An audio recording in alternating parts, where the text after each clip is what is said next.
हां चला. उत्तर प्रदेशमध्ये ना खूप भारी असतं. तिथे अजूनही त्यांच्याकडे पंचायत राज नावाचा एक प्रकार आहे.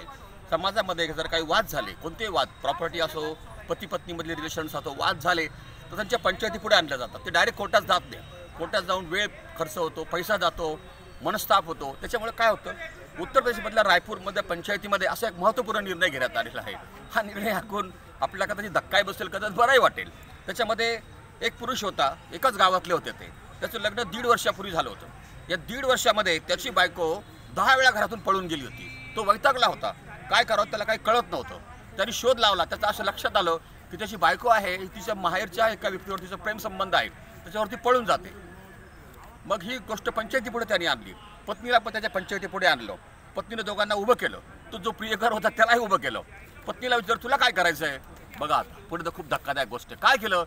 त्या पत्नीनं सांगितलं, मी 15 दिवस माझ्या नवऱ्याबरोबर राहील, 15 दिवस प्रियकराबरोबर राहील.